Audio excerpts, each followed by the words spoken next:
Rick and EHT, Mike Gill should open his own college. You could major in cart farting and minor in corned beef specials. Your thoughts, Mike? Now, see, there's a guy who knows the show. Rick and EHT. Okay? You talk about, Levitard. You don't know the show. Like, that guy knows the show. It's not bad. It's pretty good. Yeah. How was I ducking out on Friday and Tuesday? I was not in the studio. That's what we were told, but there's no confirmation. confirmation I was actually in studio. Yeah. No. I think were told. he created his own remote yesterday, I think. To get out of dealing with this. Yeah. I just said I'm going to go up on the Ocean City Boardwalk. I think Right. we did. Right. I think so. The station was like, listen, we can't pay a talent fee. I'll sacrifice it in order to not deal with these Send guys. the ground crew to the boardwalk. Well, somebody just said, hey, you want to go up on the boardwalk and do the show? Like, why would you do it? Why would I stay here? Because you have to do the crossover if you're there. Oh, right. Every single time you leave the studio, you remove yourself from crossover responsibilities. The only person that's more disappointed than me that Gill is back is Josh, because Josh was getting some run in the crossover time. Yeah. In your place. Oh, I got you. Hey, real quick. I was bumped for Josh. Right. You're about to get bumped again because and stay on the line here, Mike, okay? Because we need you here. But we have the New Jersey Nuke on line one. Brian, is that you? Yeah, I'm here. Awesome. Thank you so much for calling. He was eating lunch. Oh, my goodness. So we've already disturbed you one time today, right? Now, normally this is reserved for the crossover because Mike comes in, he does the show after, but you are kind enough to call us up. We were trying to figure out what that fourth meltdown would be on the Mount Rushmore of meltdowns because he gave us three. Well, he said he had a couple honorable mentions, but there were no core meltdowns. So I have to ask you, Brian, somebody on our text board hit us up with Paulsboro. Is that accurate? I think that's a troll job. Is that a troll job? Yeah. Okay.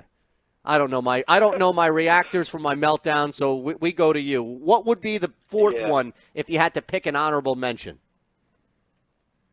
If I had to pick an honorable mention, it wouldn't be a meltdown, but way back in the day when they were operating reactors to make weapons, there was a dude who got impaled by a fuel rod that blew out of a reactor. Oh, my goodness. I'd put that one up there. Where was that?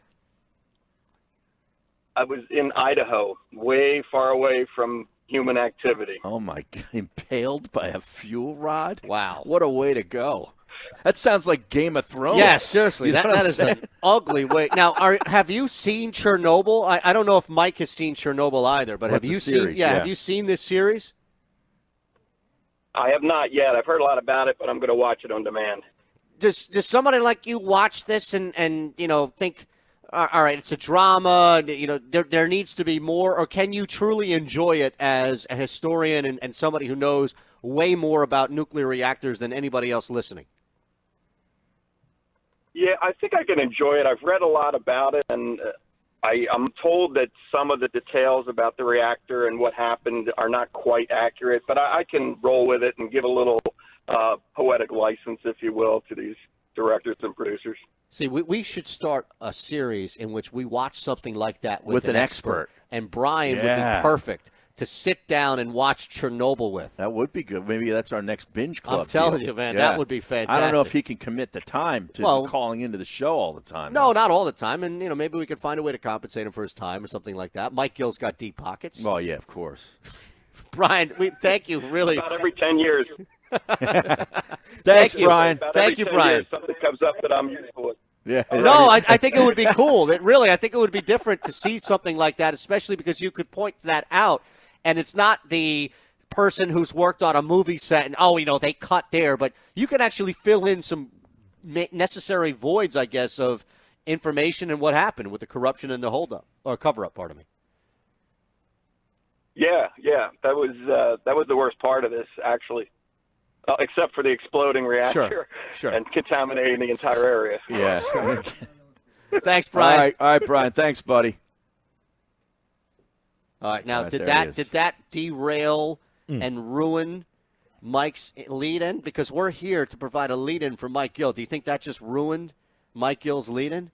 There's an old adage that you should never have a guest to end a show. Is that right? Before the next show comes on. Really? Yeah. And we quasi-violated that. I've been thinking about this Chernobyl show. I've heard a lot of good things about it, Me though. too. Yeah. Now, Harry, I have to ask you real fast.